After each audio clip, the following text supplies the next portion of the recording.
Hola, hola amigos y amigas de País Lobo, Radio Mía, Radio La Mega, Despierta FM y Radio Viva. Soy Rocío Gambra y esto es un nuevo Política Podcast día viernes. Ya es un habitué de esta casa, ya lo trajimos. Fabián Cortés, ¿cómo estás? Muchas gracias por la invitación de nuevo de estar acá, feliz, como cada día viernes, hablando de aquellas cosas que nos interesan tanto, política nacional y también local.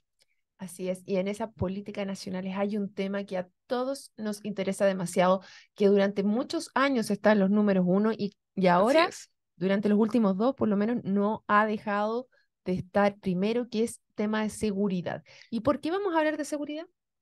Porque justamente el día de ayer en Puerto Montt pude asistir al primer, llamémosle, Congreso de Seguridad Pública con enfoque de género. Muy interesante, con enfoque de género.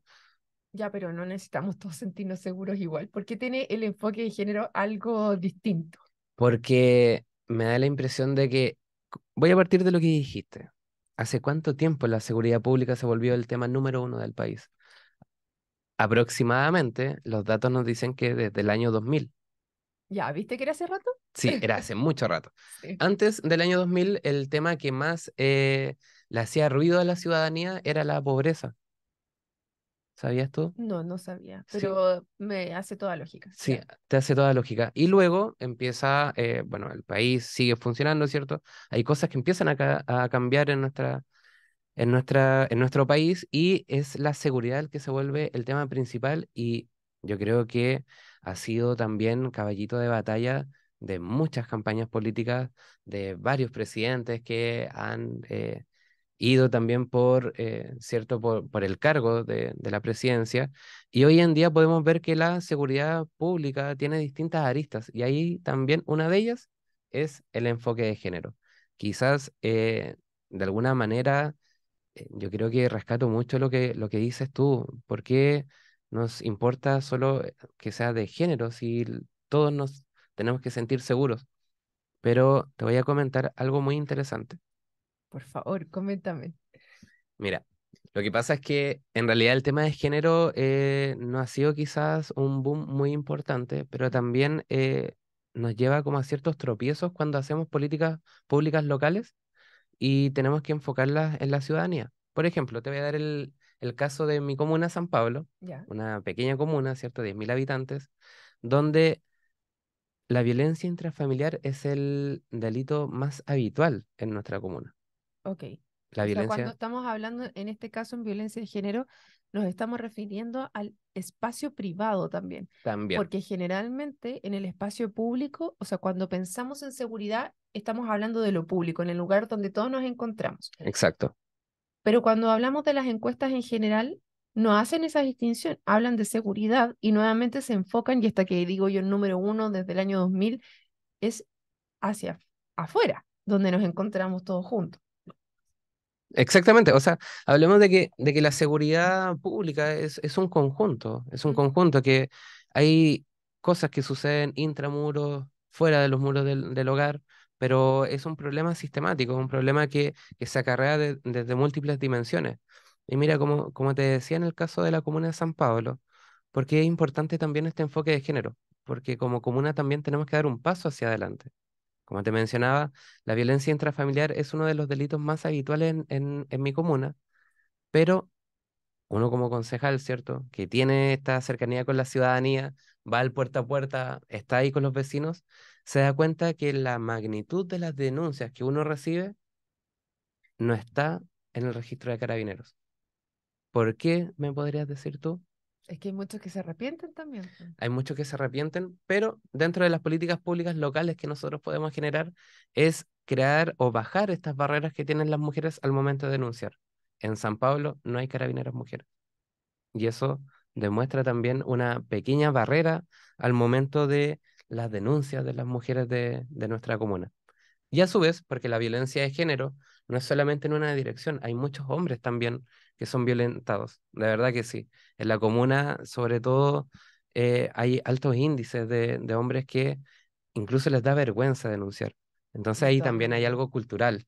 Oye, esto es súper mágico. Es cierto que me ha pasado en el último tiempo que se han sumado distintas cosas que van haciendo sentido. El día miércoles tuve una clase que hablaba justamente del espacio público y el espacio privado y cómo nos encontrábamos y cuando el espacio privado comienza a ser parte de la discusión pública. Ujú. Porque lo que nosotros estamos hablando acá es justamente el espacio privado, lo que pasa en mi casa, esa violencia. Y me recuerda una de las entrevistas que realizamos aquí en País Lobo a un psicólogo forense donde hablábamos sobre violencia, sobre los depredadores sexuales, finalmente, hacia los niños, que justamente también Ajá, es en el ámbito privado, porque dentro de esta radiografía al abusador sexual estaba el que la mayor cantidad de ellos eran los padres y en exacto, segunda instancia los padrastros. sí, Entonces, aquí también fue una entrevista bastante difícil para mí, porque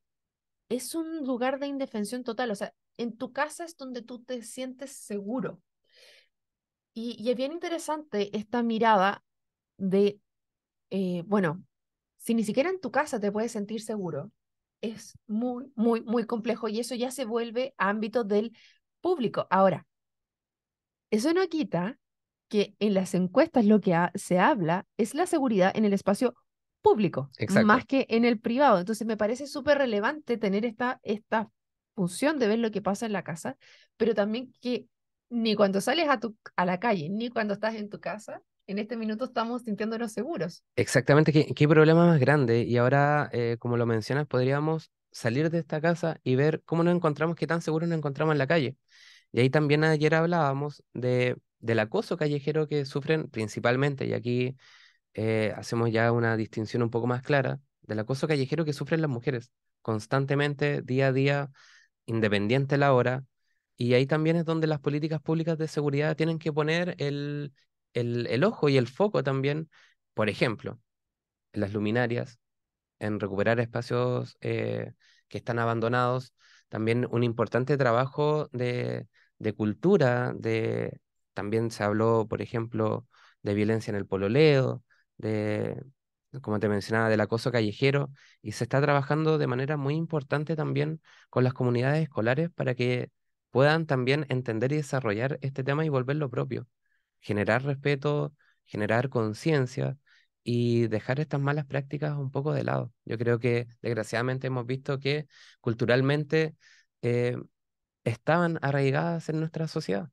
Mira, me pasa algo muy loco cuando te escucho hablar de esto, Ujú. porque primero digo, ok, enfoque de género hacia las mujeres y algo que nosotras traemos como desde adentro. ¿Cachai? O sea, la primera pregunta que me salta, Fabián, es ¿qué te pasa a ti cuando escuchas todo esto? Porque una cosa es lo que yo he vivido, que yo ya vivo con todo eso. Sí, ¿Qué te pasa a ti cuando escuchas esto? nada, es que es muy complejo porque uno también, que es parte de esta sociedad, uno convive siempre con mujeres que de repente cuentan que a uno lo llenan de esta experiencia, pero yo debo decir que quizás el mayor cambio de conciencia que tuve fue escuchar a mi hermana contarme que fue acosada en una micro. Mm. Y eso, la verdad es que fue bastante fuerte para mí Es tener que que resolver. yo lo entiendo, pero ¿sabes qué es lo que me pasa? Que esto pasa a segundo plano cuando voy a Santiago Mm, o voy con mis hijos en el auto y me pueden quitar a mis hijos. Es como que nosotras ya lo tenemos intrínseco. Es como, yo sé que cuando camino sola por la calle y vuelvo más tarde, yo voy caminando con las llaves en la mano. entiendo, ¿Cachai? Voy caminando con las llaves en la mano, súper pendiente de lo que está pasando, porque si alguien en algún minuto me quiere atacar, yo voy a pegar de vuelta con las llaves. ¿Cachai? Para que mi combo sea más fuerte y pensando en cómo salir de ahí. Y eso es algo que yo ya sé vivir con eso. Pero para mí es más difícil y por eso te digo que desde el año 2000 a la fecha, que la seguridad sea una de las cosas más importantes, el tema de lo público, de dónde nos encontramos en lo público, es como lo que pasa es que ahora si me asaltan en el auto cuando yo voy con mis hijos a Santiago, o también me ha pasado acá, porque también he tenido amigas que han tenido que pasar por arriba del bandejón central en la noche para que no les hagan no las ¿encerronas? encerronas. Voy pensando, o sea, ayer en la noche me volví tarde de Puerto Vara. Y en la entrada a Osorno venía pensando, ¿qué pasa si un auto se me pega mucho? ¿Qué pasa si viene otro adelante? Claro. Entonces, yo entiendo el tema de lo privado, que es súper relevante y creo que es importante tenerlo traerlo a la mesa, pero es algo que de cierta manera nosotras ya no. ya tenemos mecanismos para poder apoyarnos. Pero ¿qué pasa cuando el rol en lo público te deja a ese nivel de desprotección? O sea, yo creo que no es normal que nosotras nos sintamos así en nuestra casa, que los niños no se sientan así. Yo creo que tenemos que ser conscientes de eso. Pero a nivel de lo público, como mujer, que tus hijos se vean agredidos por un externo, ¿se conversó algo de eso De en este hecho, encuentro? fue un encuentro donde se pudo ver a lo menos 5 puntos bien interesantes. Uno de ellos era la sala de primera acogida, ¿cierto? Donde se recibían a las víctimas de género y grupos vulnerables, donde se mencionaba que Carabineros también contaba con personal especializado para poder recibir estas denuncias. Entonces, cabe destacar, Rocío, que a lo menos de estos 5 puntos que te mencionaba, por ejemplo, oficinas de la mujer, manual de intervenciones, son materias que recién están saliendo a la luz. Mm. Por ejemplo, la ciudad de Temuco hace 2 años recién cuenta con el Departamento de la Mujer. Entonces son cosas como un poco preliminares, cosas que se están armando y se están, ¿cómo podríamos decirlo? Conectando recién con una política de gobierno nacional de manera más fuerte, de manera con un cuerpo más robusto. Pero yo me quedo con lo que mencionas tú, que triste entender y saber y escuchar que en este caso tú estás tan acostumbrado o tienes que lidiar con esto día a día y es parte de tu diario vivir. De nuevo, Es andar con la que llave en la mano en la Es que noche. es con, o sea, a los hombres no les pasa eso, por eso te decía, ¿qué sientes tú al escuchar que nosotras vivimos así? Y me resuena también a lo que pasó, por ejemplo, en Estados Unidos con el Black Lives Matter, Claro. que nos acostumbramos nosotras tanto, o la población afroamericana en Estados Unidos, a tener estos resquemores que los sentían como propios y no como parte de un colectivo, que Mm. todos se sentían de esa misma manera cuando se enfrentaban a un policía, que es distinto cuando una persona blanca se enfrenta a un policía. En el caso nuestro, en el caso de las mujeres, también tú señalabas uno, cuando nosotras hemos sido vulneradas, ha habido casos de violación que generalmente está pensado en un externo, que te reciba un hombre, que te reciba una mujer, igual es súper relevante porque es una nueva vulneración, o sea, tú no quieres que un hombre se te acerque. Exactamente. Es que ahí está el punto. Y es bueno poder entender esta política con esta perspectiva. Como te mencionaba, no es la totalidad, pero sí es un punto sumamente importante donde simplemente queremos que esta violencia de género deje de existir, que deje de existir esta cultura y sobre todo que las políticas públicas apoyen, por ejemplo, lo que acabas de mencionar, la revictimización, Mm. volver a contar una historia bastante fuerte, además a otro hombre, que se entiende que es justamente lo que no quieres que suceda en ese momento. Claro, y pasa un poco también con el tema de los niños, porque también los niños cuando han sufrido alguna vulneración de sus derechos, lamentablemente, temas sexuales, tienen que volverlo a contar y tienen que contárselo a terceros. Ahora yo entiendo que se ha ido avanzando un poco en que, por ejemplo, se graben, que no, Ujú. que no prescriban estos delitos, por ejemplo, eh, pero ahí me vuelvo de nuevo atrás, pensando más que los recursos son limitados. ¿Cómo tú te enfocas en lo importante, en lo urgente, en lo que es importante, en lo que es, pero no tan urgente? Y es ahí donde dice, ya, bueno, ya, y yo vuelvo atrás a lo mío, o sea, yo ya me acostumbré a caminar con las llaves en la mano, qué pena, o sea, espero vivir en un mundo en el cual no tener que caminar con las llaves en la mano, ¿cachai? Pero no quiero que entren a mi casa personas que no conozco, porque de cierta manera en lo privado es una elección personal. ¿Cachai? O sea, si yo estoy con una persona que me maltrata, es mi elección de cierta manera, o De sea, cierta de manera, cierta sí. manera, porque igual hay un trabajo psicológico detrás, podríamos decir, de este agresor sobre tu Ujú. persona que tiene que haber un apoyo para que tú puedas salir de ahí.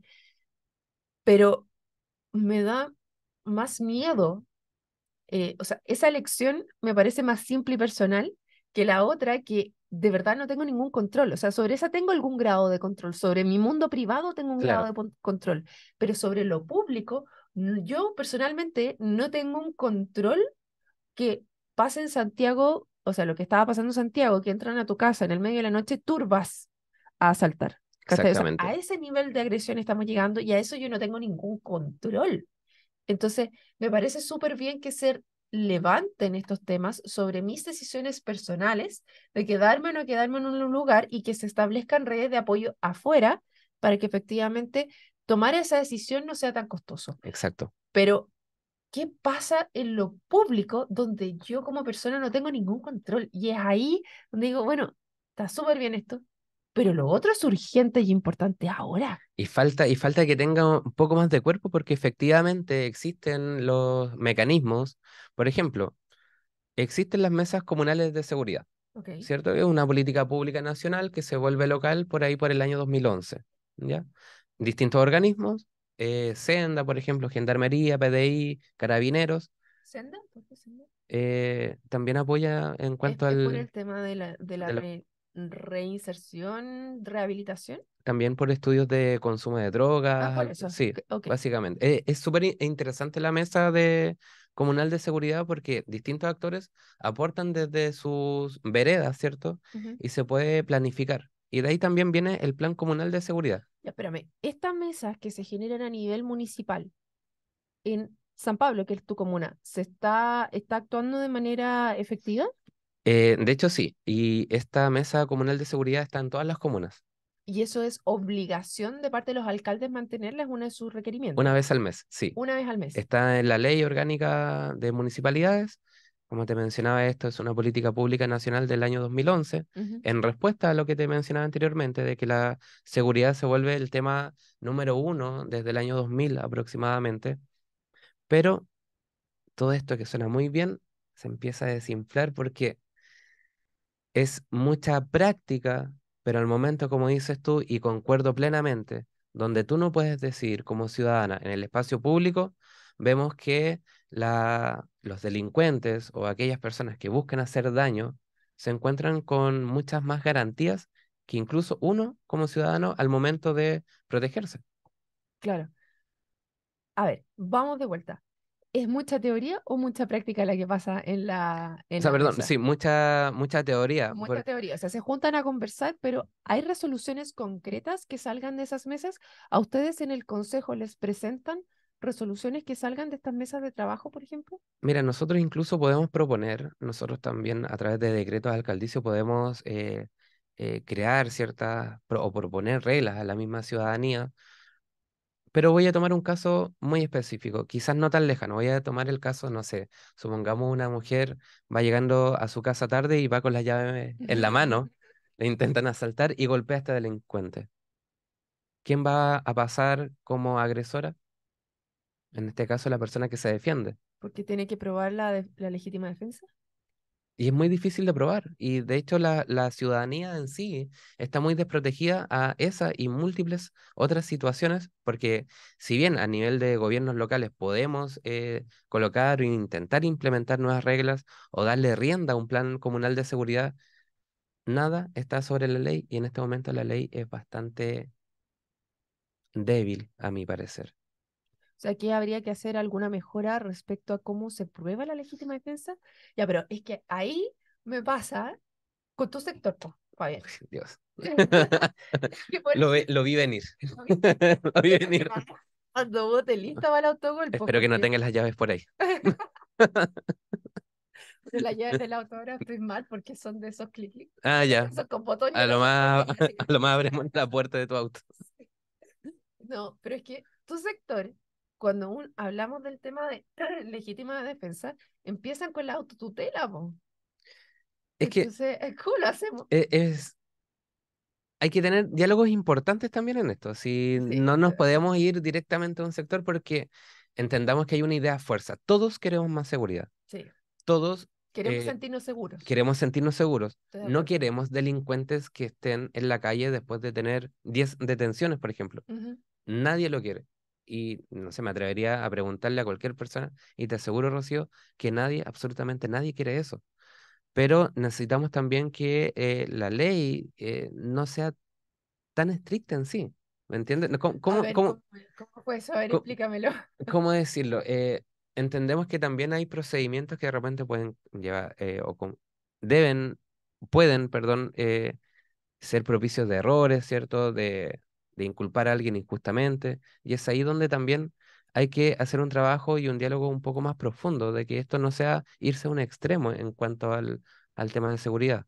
Mira, te voy a dar un ejemplo puntual respecto a lo que dices. Yo creo que la ley tiene que ser, no puede ser flexible en estas cosas, tiene que ser bastante clara y precisa y también los protocolos de las policías para eso. Aquí me acuerdo el libro de Gonzalo Blumen, ¿Ya? donde él le tocó todo el tema del estallido y lo conversaron ahí en Sí, su minuto. ¿Te acuerdas? Tú estabas en la presentación.